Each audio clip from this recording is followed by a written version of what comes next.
years ago, back in I think it was the 80s, they did a study on children 2 to 5 years old.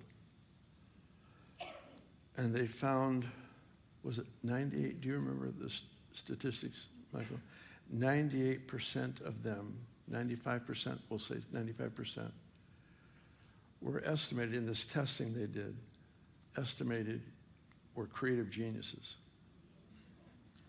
95, 98%. Creative geniuses.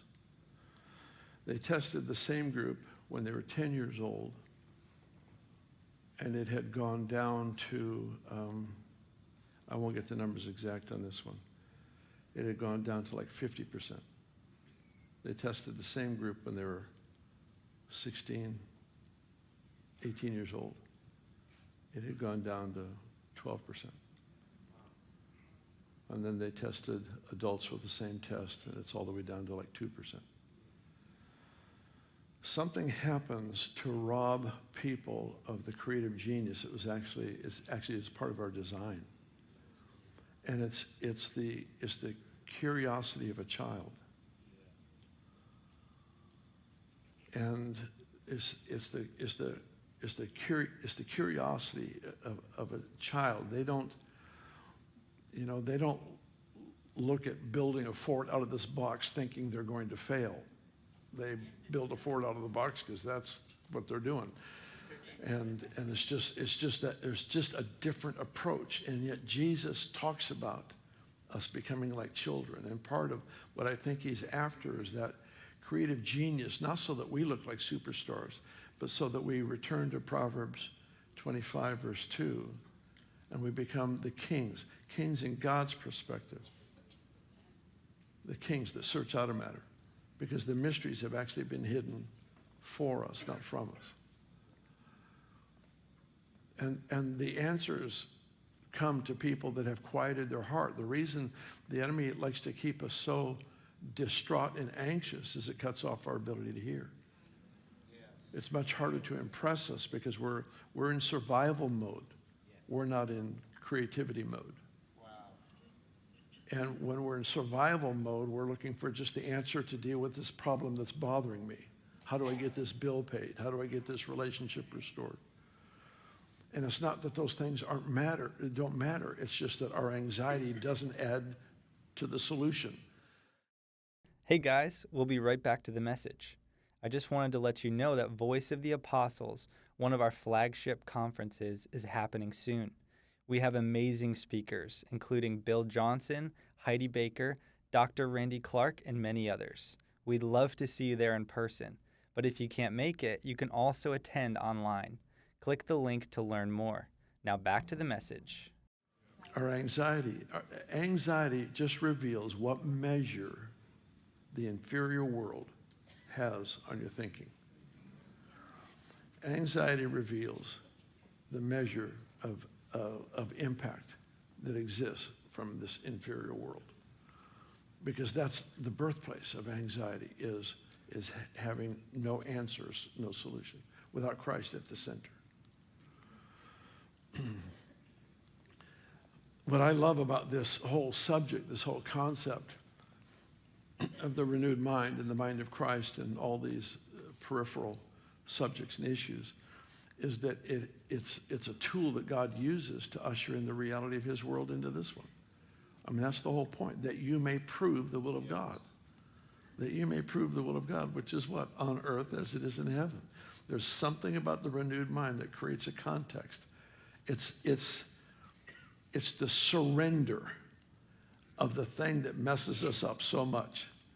Surrender so much that God can flow through that to bring a solution. As the centurion says, I say to this one, he goes, I know, all you have to do is say the word. It was a renewed thinking that was a gift that God gave him in his faith, because faith changes the way you see.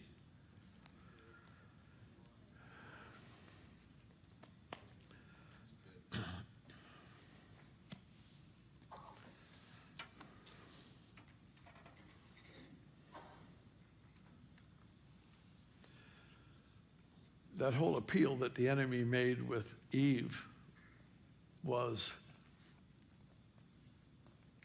you won't die. God knows that once you eat of this fruit, you'll be like him.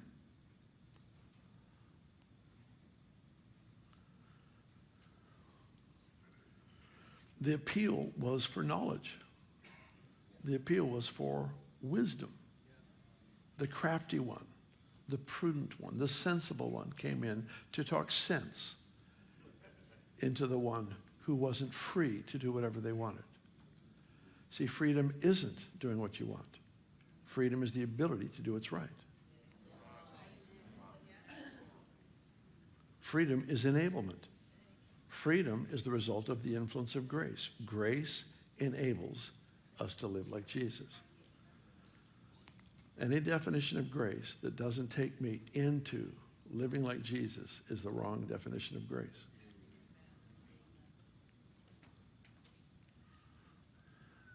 All right, we went all over the map. You should get frequent flyer miles today just for listening.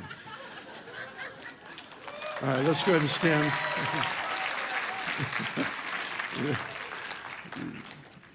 Awards will be given to all who endured.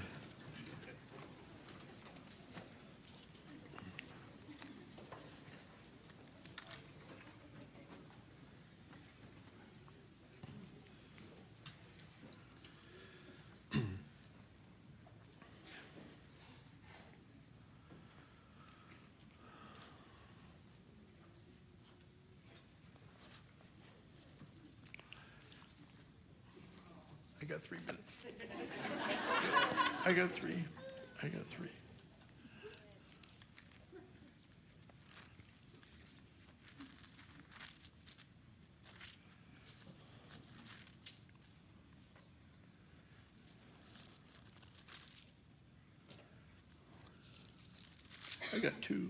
two.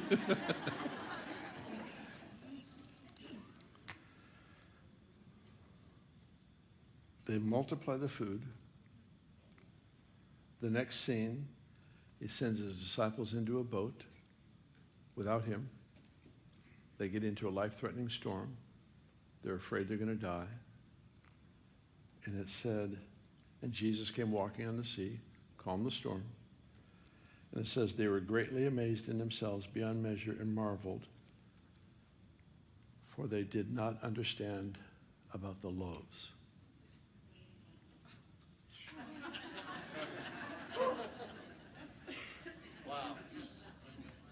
Wait a minute. We just about died in a shipwreck.